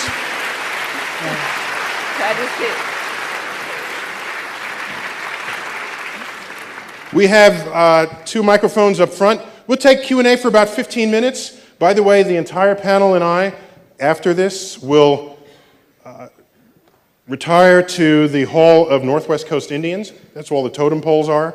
And you can bring your program, have them sign it, ask follow-up questions. There might even be a few books that they've written for you to buy. Okay, so, oh, by the way, we have 1,700 people streaming this live. And hello to all of them. And we also have an overflow room. And so let's take a first question here. Try to direct it to only one panelist. Otherwise, it takes forever to say, can I have all 6 of you comment on my question? Just keep it tight. Go. Okay. All right. For the gentleman, I don't remember the name, but John. From Italy, John. We're on first name basis. We're at a bar, remember? Very yes. Good. I guess I'm less interested in maybe the results that came out from opera and more interested in the physics community's reaction to it. And by that I mean, you said you were all curious, but is there some sort of deep-seated insecurity that theoretical physicists have, where when something like this comes out, they say, aha, that may be the missing piece of the puzzle that'll allow everything to click? Or is this just an anomalous thing that was 60, I don't remember the measurement you used, but got there 60 feet faster 60 feet faster, and you just say, wow, that's really big, we're going to go analyze it. Excellent question. What do you got, John? So, you know, when there is some interesting announcement, of course, we have to look at it, we have to scrutinize it, and we have to see if it makes sense. That is, as I was saying before, that's our job. I don't think we should be blamed for that. But I totally agree on what David said before. The particle physics has a tradition of rigor, of scientific integrity, and this should be maintained. And, in the past, physics was just particle physics was a business for particle physicists. They were getting great results, they were enjoying, but most of the people were ignoring. Most people outside were ignoring what particle physicists were doing. Now, there is a lot of media attention, and as David said, we have to be very careful of what kind of message we are giving. And in the case, the opera case, I don't think it was a mistake either of the experimentalist of going public with the result or of theorists to try to make sense of this result, but rather the way it was dealt in the way CERN and the opera experiment communicated with the outside world. John, I'm going to follow up on that. John, of the theorists you knew, how many said it can't be true, I'm not going to work on the problem, go back and fix it? And how many said, that is true, I have a new theory to account for it? Well, of course, no. The first reaction is, wow, this is too great to be true, right? But in order to answer, you cannot just reply with your first feeling. You have to study, you have to look at it. And Shelley was so nice to mention my paper, but I would say that really the paper that changed the opinion of the community was his paper. His paper gave a very strong, very clear, very simple argument of why it was the opera result was inexplicable. And at that point, really people changed their opinion. So people, even theorists, don't form the opinion just on their first impression, but they want to get some scientific understanding. And I think after Shelley's paper, the situation was very clear. Okay. Right here, sir. Thank you. Yeah, I was actually up at the APS meeting in Boston about American Physical Society? Yes. Mm-hmm. And has nothing to do with your body, it's physics. In fact, they had it, I got a phone call from their PR people. They said, we have an identity problem because people think we're about physicians. And so there's American Physical Society. Yeah. It's really American Physics Society, but yes, go on. They actually had tucked away way off on the side a talk where we were talking about some of the results of the opera experiment and so forth. And the thing that was pointed out by the gentleman that I remember the most, and I would like her take on this, is that this kind of science controversy is actually good. It's not a bad thing to have publicized wrong experiments, and even if it's a, quote, simple mistake or an experimental thing, because it does not treat science as a black box, and therefore the public can understand it. And so it's not necessarily, here's a result, and don't ask how we got it, and you're not going to understand. I think that was Laura's concluding point. Right. She agrees strongly with that, and both of those points disagree with David, in the sense that you go public with it if you think it's true, whether or not it's consistent with the experiments or the theoretical underpinnings that you've put forth. It's just, if you think it's true, you go to press with it. So you're agreeing. With her point, and I wanted to know the broader panel, unfortunately, point of view on that too. Is science controversy good or bad in general?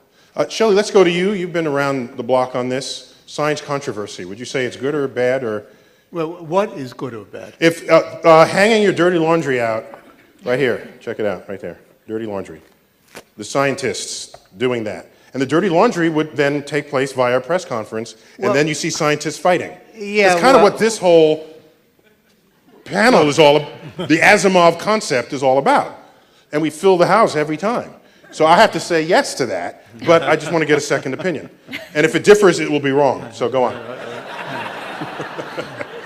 Because we have empirical evidence. We guys who do what we call fundamental physics, particle physics, we have a problem.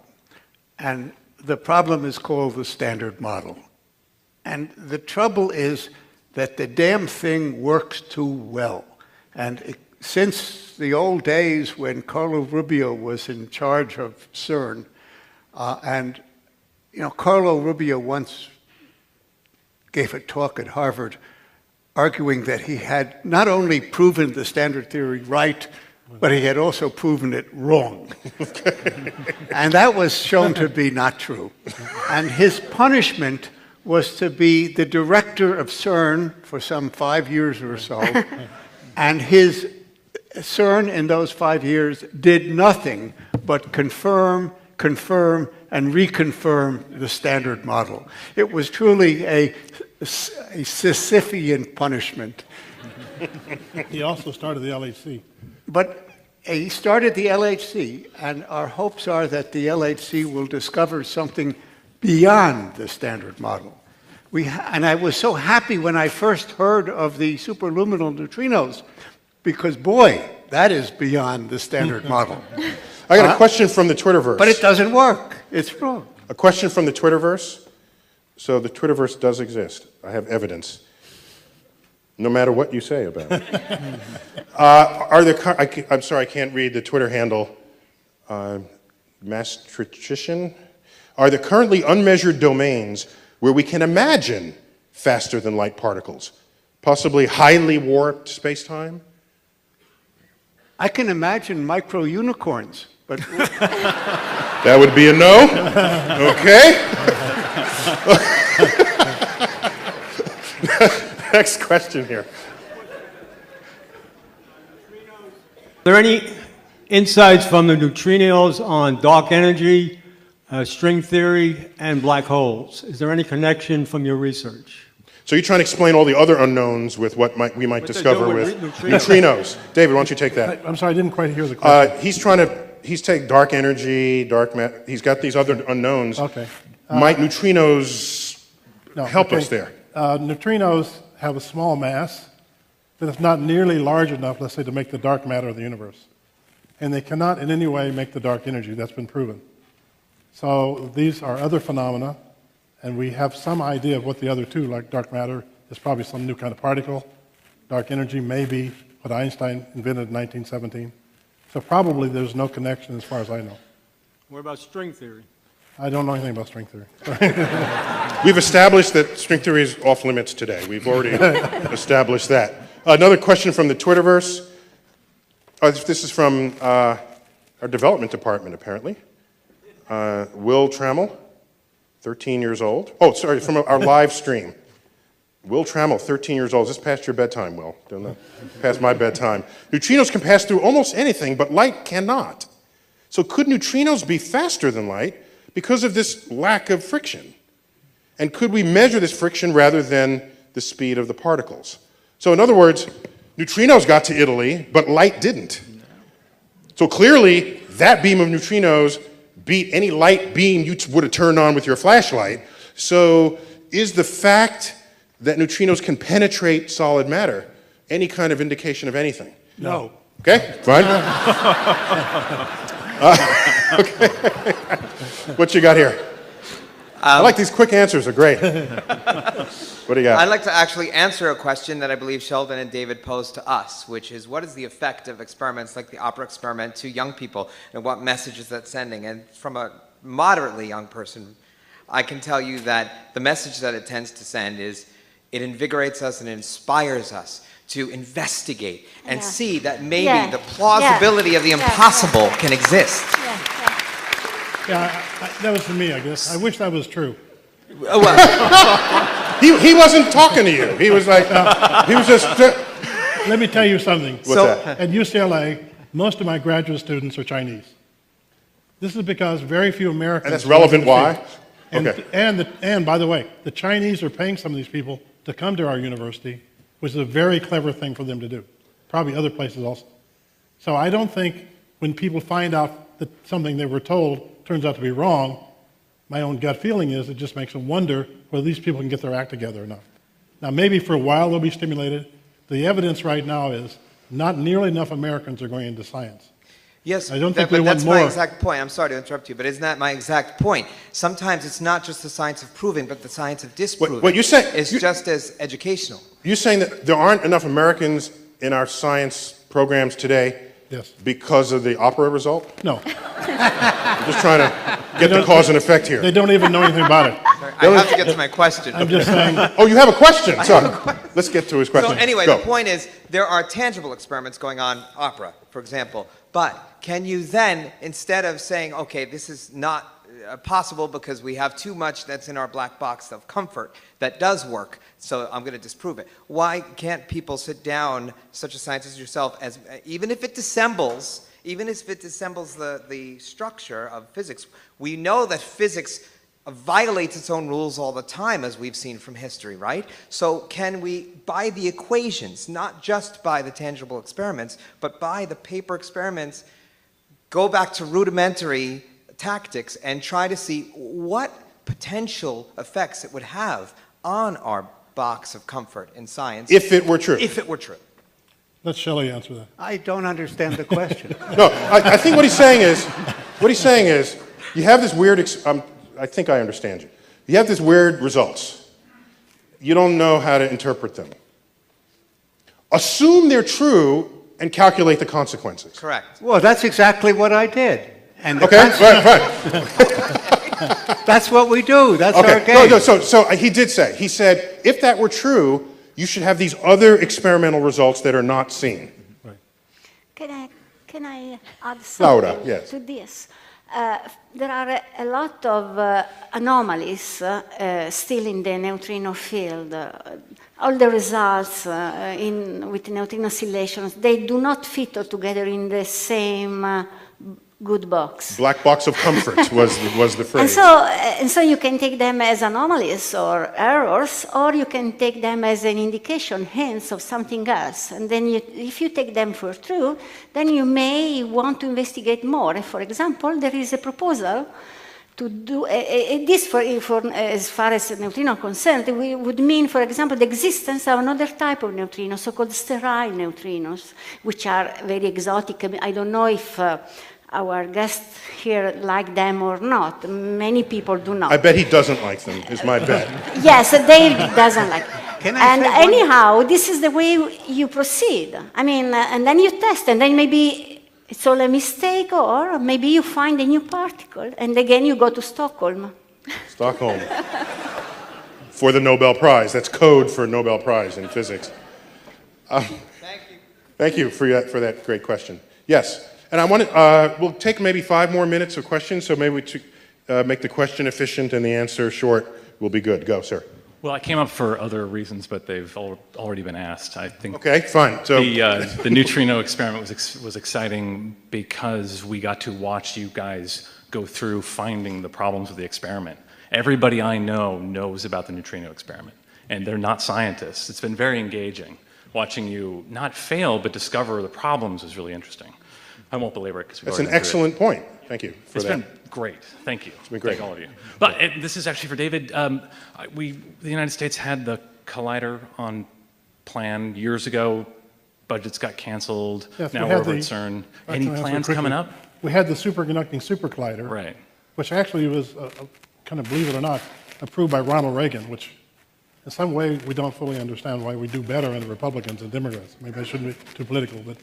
And science funding, that's a Then fact. Bill Clinton canceled it, so you can figure it out. Anyway, whatever the reason is, we lost a tremendously wonderful scientific resource in this country, which might have brought a lot of more American scientists into the field. And then, of course, now we have the wonderful LHC, which was started by my friend Carlo Rubbia, I point out, who was the Director General of CERN. And that is still, a lot of Americans are working there, so it's still helping generate more interest and more excitement.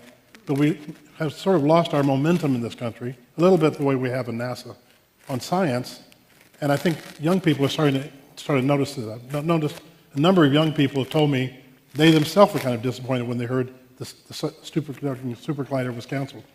So they're looking for their future to some extent. So I think we have to really worry in this country about the future of our fields. I bet if you had called it the Super Duper Collider, it would have been funded. It would have been funded. You had an absence of adjectives there. You could have called me up. I would have helped you out.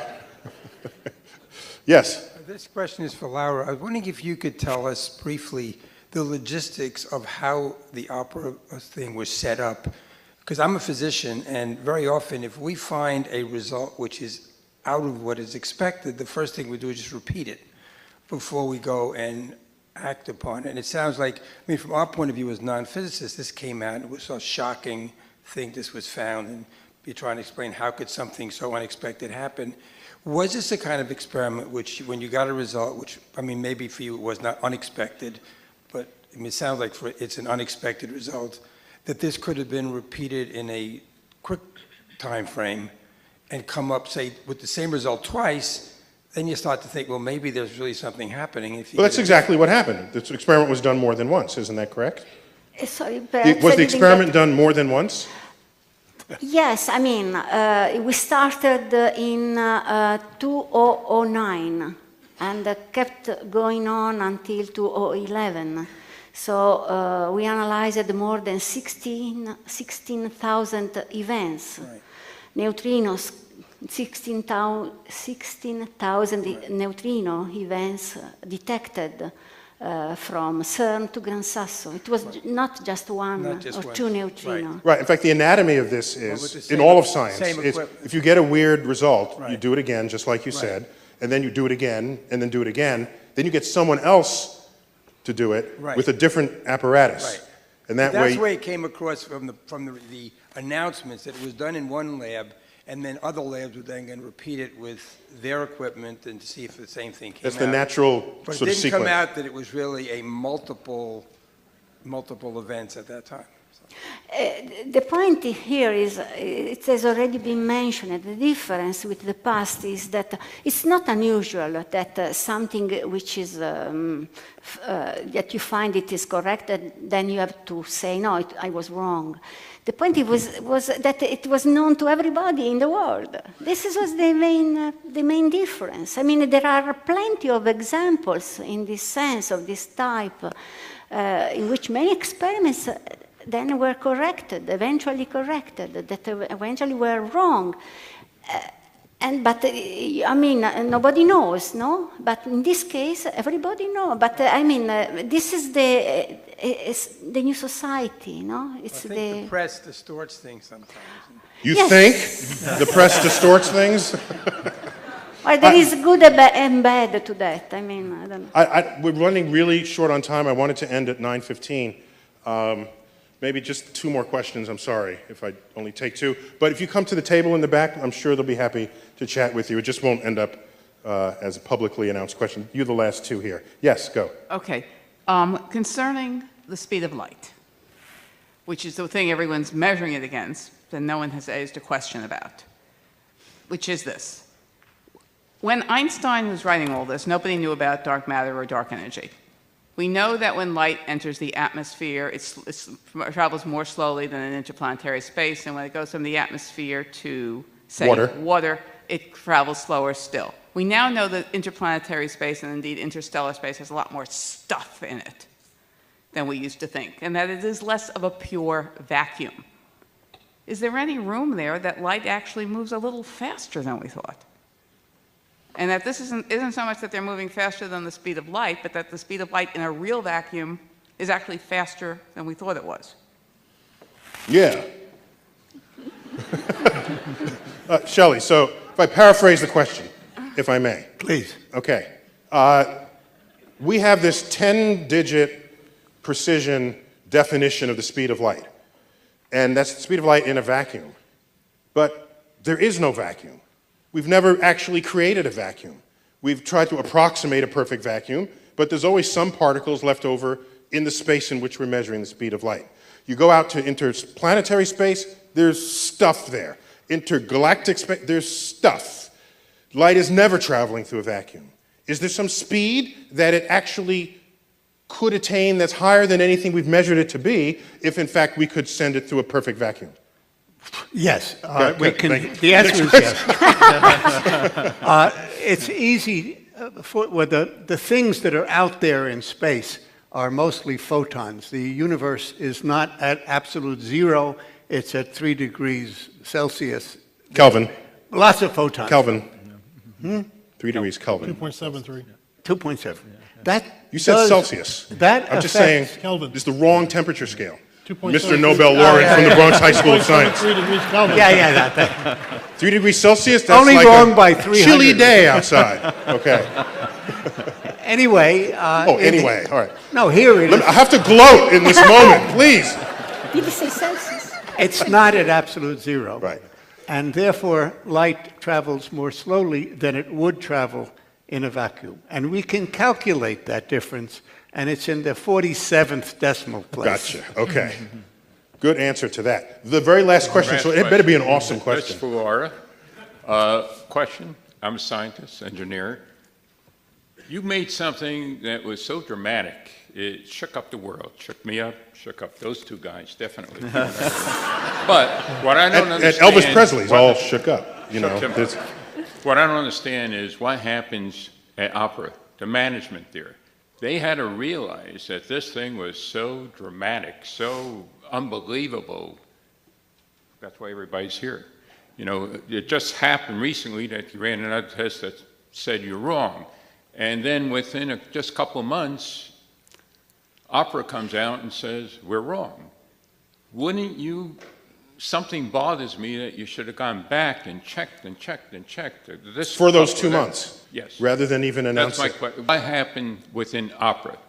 Who makes that decision to go out? So that's the management of science at that level, of the publicity and the publication. Yeah, but... Excellent question. Excellent question. If they found the answer within 2 months, yes, then why not wait another 2 months and do all the same analysis yes, and not have published the result at all? Can I answer like this? No comment. Should we end on a no comment? No comment. Last point here. So, ladies and gentlemen, does the future of physics, John, is the future of physics bright? Is there new discovery just beyond your reach that'll transform all of our understanding? Or is it all about just adding a few decimal places of precision? During history, many times people have repeated that physics is over because now we know everything, right? And at the end of the 19th century, people thought that's it. We know everything because we have perfect theory of thermodynamics, of optics, of mechanics, and so on. And then, just in a decade, relativity came, quantum mechanics came, and the whole world was revolutionized. So I think that will never be an end of science. I don't think we are at the end of science. But there are moments in the history of science where we are at the end of certain paradigms. Certain ways of thinking are finished and we have to open new ones.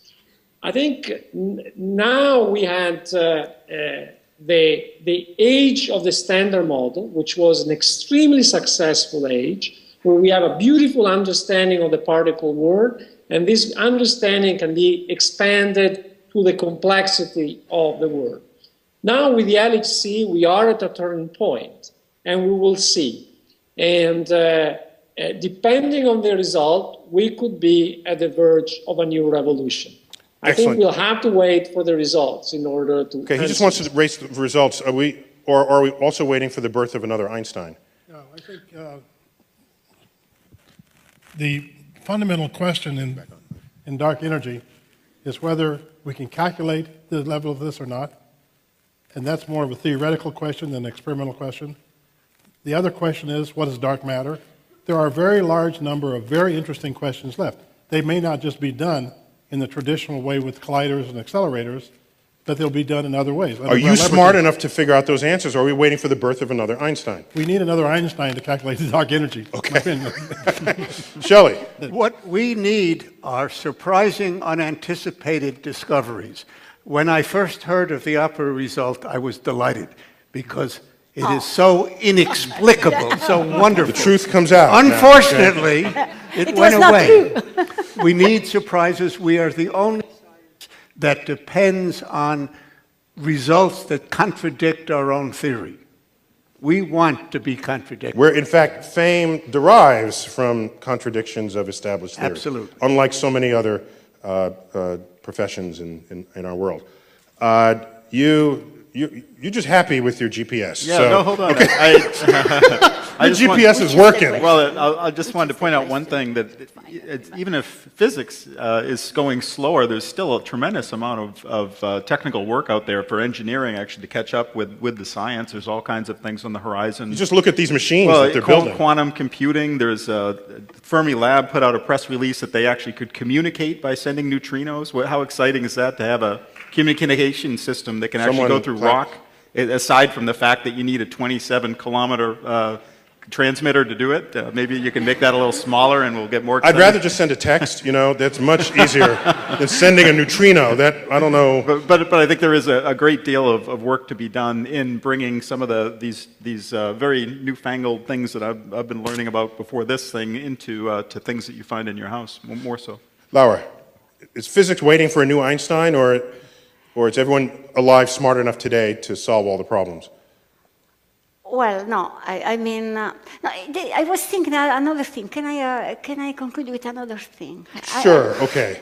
Because now I was wondering, which is the main important point for me as far as physics is concerned, and I would like to be able, maybe my daughter, to answer to the question: how is it possible that we are tonight here? I mean, by this I mean, what made possible at the beginning that the asymmetry between matter and antimatter. One of the most profound questions that exists in all of physics. Yeah. How there is matter. And this is something which is thrilling to me. I mean, so you lose sleep over this? Sorry? You lose sleep over this? Well, I lose sleep because of the jet lag.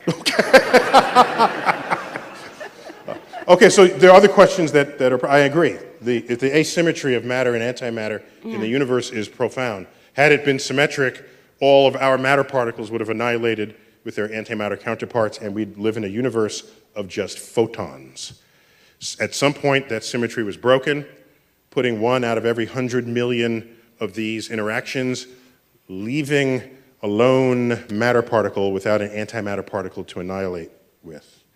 And we are the manifest of that result. I agree. Gabby, are you the next Einstein? No. I think there are many, many Einsteins out there. I think they're like investment bankers or something. We got to get them out of that field. We do. Yes. The whole lost generation that are like billionaires now that could have just solved physics. But I think this is a very exciting time, especially for experimental physics, because we have such high precision detectors. We have such exquisite precision on space missions, looking at the universe, on particle detectors, the colliders, our detectors looking at the birth of black holes. We're data rich. We are data rich. Very data and rich. Theory we poor. just need people to look at it. Data rich and theory poor. I'd like to end on a quote from Isaac Asimov himself, where he said, I'm paraphrasing, he said, the most important revelation a scientist can have is not eureka. No. It's in reaction to an experiment where the scientist says, that's funny. That's how that begins. Great discoveries in physics happen because just some one little result doesn't match something else that you expected. And you say, that's odd, that's peculiar. Let me just look at that a little more closely. Let me design an experiment just for that. Let me see if I have an understanding of it. Maybe I need a new theory, maybe I need a new experiment. And such is the life of this panel, and I want to publicly, with all of us, join me in thanking them for coming, and thank Giancarlo.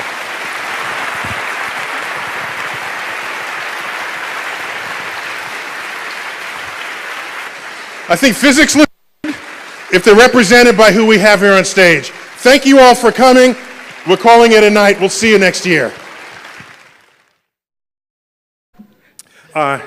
And last among our five here, and certainly not least, is Gabriela Gonzalez. She's professor of physics and astronomy at Louisiana State University, which is the academic home of one of the most advanced observatories of gravitational waves ever conceived. Let's give a warm welcome to Gabriela. Gabriela.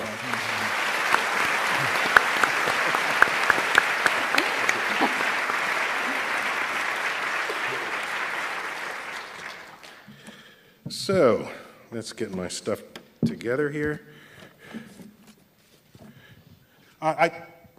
So I'd like to, if we can, I'd like to know a little bit more about each one of you. So why don't we start at the far end? David, just tell us what drives you in the day. Spend a couple of minutes doing that, and then we'll get into our beer talk. My microphone's on? Okay. Yeah. So I study neutrino physics. Actually, there was a picture up here of the detector I used, but it's gone now. And neutrinos were thought at one point never to be detectable. They were invented in 1933 by Wolfgang Pauli. They were discovered in 1957 by Professor Reines. So I've devoted much of my life into studying high-energy neutrinos, low-energy neutrinos, and in particular, tonight I'll be talking a little later about looking for neutrinos faster than the speed of light with a counter detector to opera. But anyway, neutrinos fascinate me, and I hope they will fascinate you. Thank you. Thank you. There. John Giudice, welcome to New York. At least your avatar is here in New York. If you can tell us just how you plug into the world of physics. Sure. I apologize for my last-minute problem and not for being able to be physically there, but I'm very glad to be at least virtually there. After all, I am a theoretical physicist, so I don't care too much about actual reality. Also, it's an interesting experience because it's the first time in my life that I wear a jacket, tie, together with pajama pants and slippers. I'm a theoretical particle physicist. So you're in your underwear now, is what you're telling us. No pajama pants, I said. I'm very glad that theoretical physics exists and is supported by society because I'm not a very practical person and probably there's not much else I could have done in life. Okay. I was educated in Italy, then I had the privilege to do research in your country. I worked at Fermilab near Chicago and at the University of Texas at Austin. And these were fundamental years for my research because they really shaped my vision of particle physics. And then finally I moved to the European laboratory of CERN. And how can I describe CERN? I think that if God were a particle physicist and if he had to create heaven, then he would build something very similar to CERN. So, very privileged to work in such an intellectually stimulating environment. Okay, excellent. Well, thank you. Thank you for those opening remarks. Shelley, what do you got? It's your third time, I think, on the stage here. Third time here, yes. Yes. Look, I agree with the previous introductions. The full profile of each panelist is in your program. Oh, by the way, I didn't tell you the topic of tonight. It started out where we would explore faster than light particles, based on the announcement at the European Center for Nuclear Research that they may have discovered just such objects. Then some later results, like a few weeks ago, came out that maybe there was a mistake in the measurements. We don't know. We said, well, let's broaden this. We have tremendous brain power coming to the stage. We will not simply talk about whether you can travel faster than light, but we will explore all ways modern physicists are testing the fundamental laws of nature. That is this evening's topic. Joining me on stage now is David Klein. He's professor of physics at UCLA with a specialty in neutrinos. David, come on out. Where'd you go? There you go, David. Thank you. Thank you.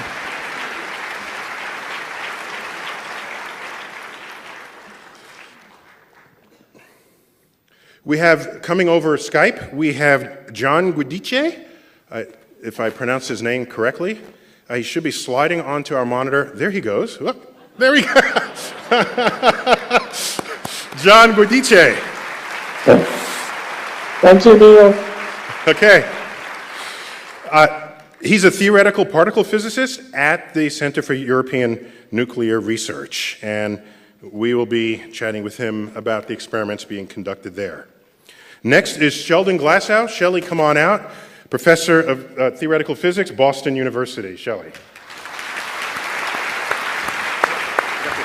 Hi. Oh, did I say he has a Nobel Prize in physics? I forgot to mention that. I'm sorry. But that's not even the most impressive part of Shelley's resume. He's a graduate of the Bronx High School of Science. So.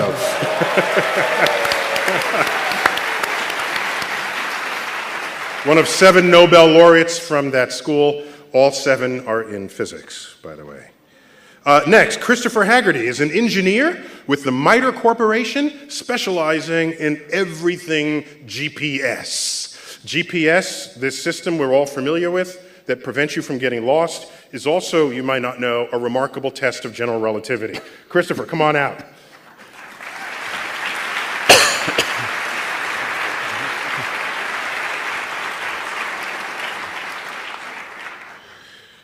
Next, we have a senior researcher at the Italian Nuclear Physics Institute, and it's a member of the OPERA collaboration at the, where are we here? At the Gran Sasso Laboratory. Please join me in a warm welcome, Laura Patrici. Laura. No, I keep trying to get the name right,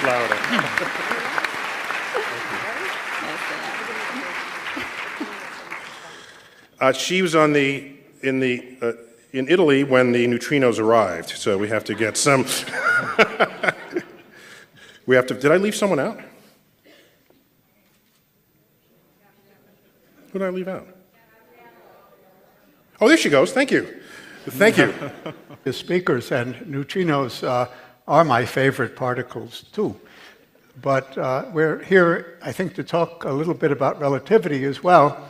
And we all know that the special theory of relativity was introduced back in 1905, and there have been doubters ever since. And one of the great fascinations that I've enjoyed is looking at tests of the special theory of relativity. And let me just recall that 15 years ago or so, in the late 1990s, my dear departed friend Sidney Coleman and I got into the game as theoretical physicists to see what we could say about tests of the special theory. There had already been all sorts of experimental tests.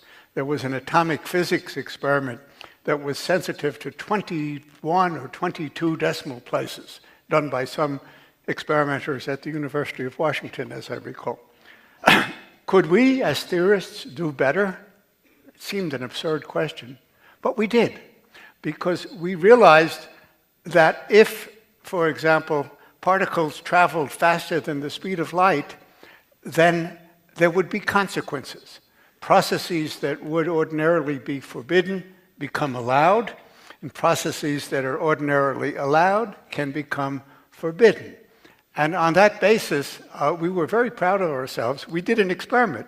We said, people have seen protons, cosmic ray protons of such large energies that they couldn't have had these energies if relativity were violated. And we put a limit on the possible superluminality of protons of 10 to the minus 23. I mean, that's an absurdly small number. And yes, even theorists can do experiments. Okay. Thank you. And that's not even what you got the Nobel Prize for.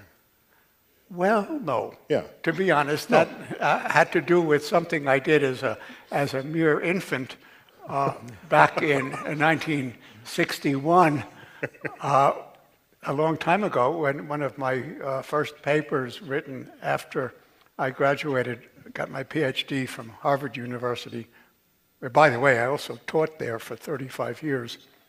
Gave up because 35 years is enough to teach at any place. Yeah, so I got my PhD and then ran off to Copenhagen. That's a story in itself, but we'll skip that for the while. Okay. And that's where I wrote the paper that won the Nobel Prize. Excellent. Christopher, What does it mean?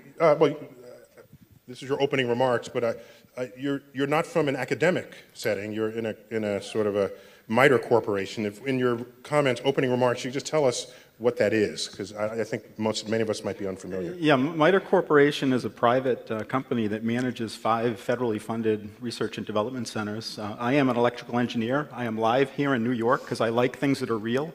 I absolutely hated my modern physics class in college and never wanted anything to do with that voodoo stuff. Although I'll have to say, I've been working for the past 20 years on GPS, and I've grown to like modern physics a lot more because it is used. Both general and special relativity are very important to the operation of GPS today, and you can see it with your own eyes. If you don't apply the corrections that Einstein derived for us, it doesn't work anymore, and I like that much better than seeing cubes from the side or whatever my textbook talked about. So that's why I'm here. Okay, thank you. Laura. Well, first of all, I would like to say that I'm very happy to be here and honored for being here. Thank you so much for inviting me. I'm from Italy, as you can easily guess from my accent. And I started my career, professional career, I mean, as a physicist in the so-called astroparticle physics, which is a quite new field. It dates back to the 1985, something like this. And it's a field in connection between particle physics and astrophysics, because there is a strong connection, and neutrinos are a link between those two. But anyhow, I didn't start with neutrinos. Actually, I started with magnetic monopoles. With an experiment at Gran Sasso. You will hear about Gran Sasso later on a lot, I think, which was looking for those magnetic monopoles in cosmic rays, which the existence of magnetic monopoles would prove the unification of 3 fundamental forces. And then I switched to neutrinos, and okay, I am the guilty person tonight, because I am member of the Opera collaboration, which claimed that neutrino can fly faster than light. But okay, you will hear more about this later on. Yes, we will, for sure. Okay, yes, Gabby. I'm Gabriele Gonzalez, and I live in Louisiana, but you'll hear an accent from much farther south. I was born in Argentina, came to do my PhD in the US, in Syracuse, New York, and loved what I did and stayed there. I started working, even at the time, in the early 90s, on a beautiful project called the LIGO project, which is testing a prediction, what I think it's the most striking prediction of Einstein's theory of relativity, that says that space-time itself can vibrate, can produce gravitational waves. We all produce gravitational waves that travel. We are out to measure these tiny waves that come from black holes. And I've been working on that ever since. I'm the spokesperson for a big collaboration of hundreds of scientists that are working on this, and I hope I'll tell you more about that later on. You certainly will. So thank you all for your opening remarks. I want to spend a couple of minutes before we put on the boxing gloves. I'd like to just, I want to explore just the way physics gets done today.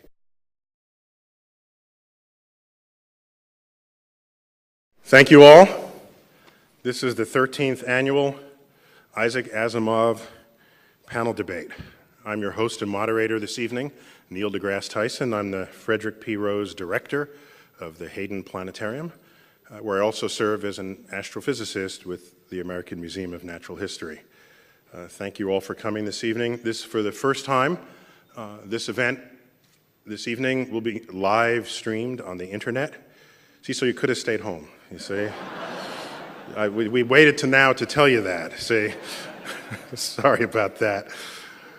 Isaac Asimov, the name is no stranger to any of us, certainly no stranger to anyone seated here tonight.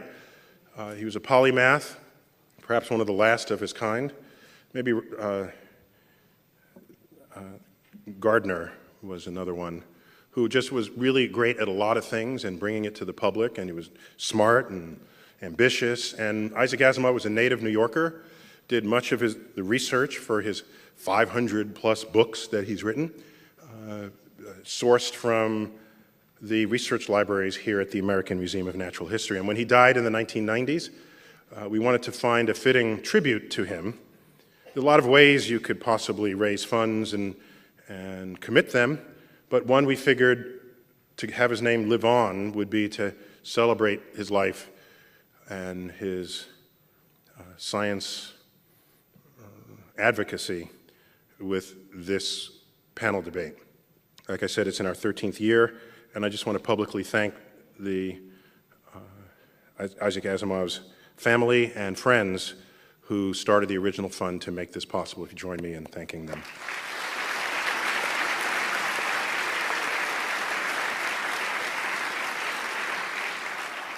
These debates are designed not in the traditional sense of a point-counterpoint, 3-minute, 2-minute reply. That's what politicians do. We try to do it a little differently here. The panel debate is really a conversation that we will have. We have 6 physicists here, 5 physicists and an engineer, and it's as though you are eavesdropping on our conversation at the bar. And in that way, you get to sample some of the spontaneous thinking that goes on when people grapple the bleeding edge of scientific discovery. And so in that sense, it's a debate because there's typically not enough data to resolve the conflict. And that's where things get interesting. The format of tonight is I'll introduce the 6 panelists, one of whom will be sent in via Skype, and they'll each give 2 minutes opening remarks, and we just go straight into it. We'll do that for about an hour, and then we go to Q&A, represented by you in the audience. There are microphones up front. We will also be soliciting questions from the Twitterverse. That is a parallel universe to our own. It's there whether you want to believe it or not. Let me just give some brief introduction.